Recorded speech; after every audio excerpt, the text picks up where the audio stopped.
feel like there could be a team overseas who would love to snatch Caitlin Clark away from us and give her a crazy offer. I mean, Ice Cube was about to give her $5 million to play in less than 10 games in the Big Three. The European League just dropped Caitlin Clark's first minutes, and they couldn't hide their grin. And honestly, why would they? It's like hitting the jackpot without even buying a ticket. How the cachet of the WNBA elevates.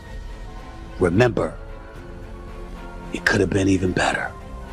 You messed it up.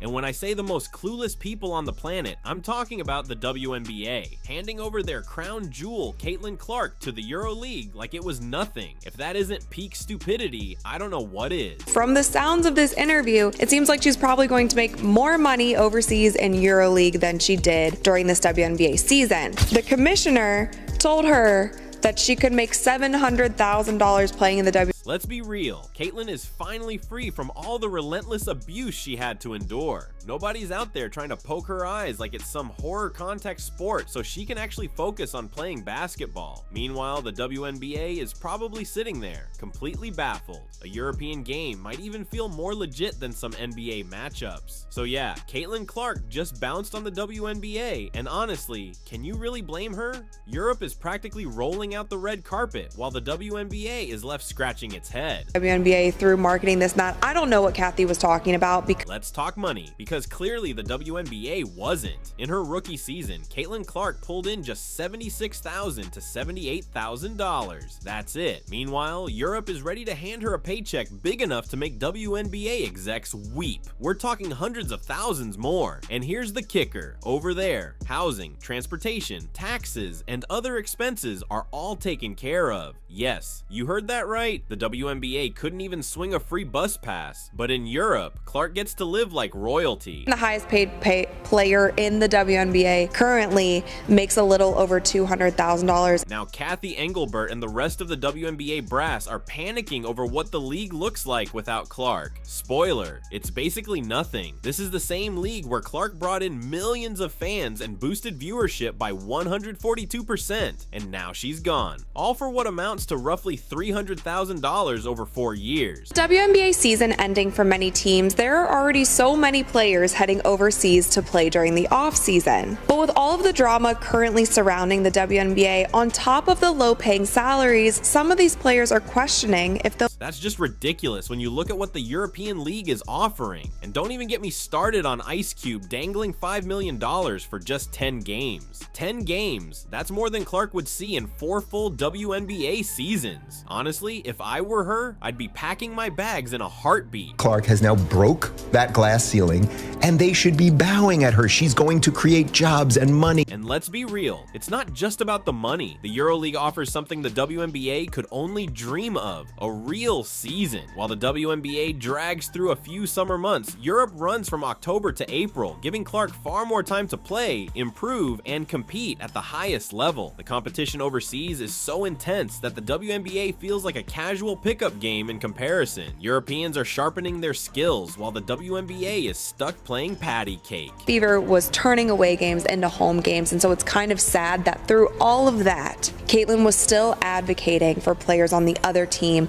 to get bonuses because she saw the kind of money and eyeballs and viewership that all of this was generating. The WNBA is probably sitting in some corner trying to figure out how they let their brightest star slip through their fingers. Honestly, what they did to Clark should almost be called a crime against basketball. They botched it so badly, it was like they were begging Europe to take her. In Europe, they couldn't be luckier if they tried. Hell with the WNBA, they're nothing, they're nobody. No one's watching. They lost. And let's not forget the endorsements. With Caitlin Clark gone, the WNBA is left with a massive void where their most captivating player once stood. Clark isn't just racking up points on the court, she's set to cash in off the court too. When it comes to brand deals and sponsorships, Europe is playing an entirely different game. While the WNBA sits there wondering where it all went wrong, Clark is about to dominate billboards from London to Paris. They literally let Caitlin Clark walk away, and Europe handed her what she deserved without even breaking a sweat. I understand she hadn't played in the league yet, but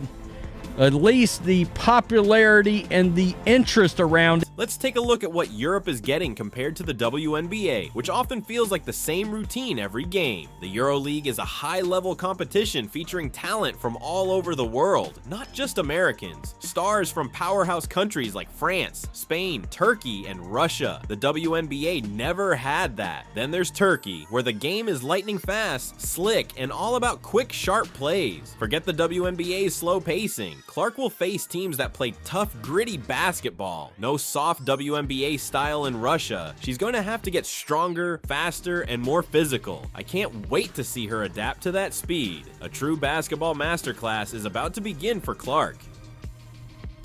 That sounds like a dream. Traveling around Europe, playing basketball. Like we went to Paris played in Paris for the EuroLeague Championship. Here's the thing. Teamwork, precision, and real strategy are everything in the EuroLeague. Clark will have to adapt to a style of basketball that actually matters, in a league where players don't rely on a single star to carry the team. After what she's about to face in Europe, the WNBA might as well feel like a casual pickup game. There could be a world where more of these private-owned EuroLeague teams, I could see some of these teams going after some of our star players in the WNBA. And if the money makes sense, if the business aspect makes sense, we could lose more players to play. We can't ignore the EuroLeague's history. It's been setting the standard since 1958, long before the WNBA existed. Legends like Diana Taurasi and Breanna Stewart made their mark here. And now Clark is stepping in to join that legacy, but she's poised to take it even further. Meanwhile, the WNBA can only watch from the sidelines as Clark ascends into basketball royalty, left to wonder what could have been. I always share all of the good things that they're doing, and Caitlin by no means has. And the hype is real. Fans are buzzing. Comparisons to Kobe Bryant's legendary European tours are already being thrown around, and it's easy to see why. This is a huge moment for basketball fans across Russia, Turkey, and Spain. European supporters are some of the most passionate in the world, and now they get to watch Caitlin Clark light up their courts. These arenas are already packed, and with a superstar like Clark in the mix, the excitement is about to skyrocket. Meanwhile, WNBA fans back in the US are left wondering what exactly they have to look forward to without her. Because Russia paid Diana Taurasi at that time $1.5 million salary to play in Russia. Now, at the time in the WNBA, the salary, like the highest salary in the league, was $107,000. Speaking of the WNBA, let's talk about the looming drop in viewership. The league was barely pulling in 394,000 viewers per game, but when Caitlin Clark played with the Indiana Fever, she averaged 1.18 million viewers per game, more than triple the league's usual numbers. People weren't tuning in for anyone else. They were there for Clark. And now that she's gone, good luck keeping fans engaged. All of that, yet all of these eyeballs were coming to the league because of her. The Indiana Fever was turning away games. The first matchup between the Aces and the Liberty drew just 929,000 viewers when Clark wasn't on the court, a drop of nearly 50% from the numbers when she played. The WNBA is going to feel her absence like a punch to the gut, and honestly, they've earned it for letting her walk. Okay, they have the highest audience they've seen in 24 seasons in the WNBA games. Televised games with Caitlin Clark's Indiana Fever averaged 1.18 million viewers compared to 394,000 for all other games. There were a record 22 games that averaged over 1 million. The EuroLeague already had a strong following, but with Clark joining, arenas in Russia and Turkey are selling out. And this is just the start of European basketball exploding, and Clark is right at the center of it all, putting on a show the WNBA could never hope to match. The WNBA had its chance, but they completely blew it. They treated Clark like every other player, handed her a tiny paycheck, and expected her to stay. This just nonsense about things that Caitlin was doing wrong when, in my personal opinion, she was doing nothing but going out there and playing great basketball every night and ignoring the hate that was coming to her from all sides, not only from fans, but from competitors, coaches, all of. Enjoy your empty seats and plummeting ratings, WNBA. Maybe next time you'll know how to handle a talent like Clark, but spoiler, there won't be a next time. She's Europe's crown jewel now, while the WNBA can keep complaining as the EuroLeague watches Clark break records and dominate the court.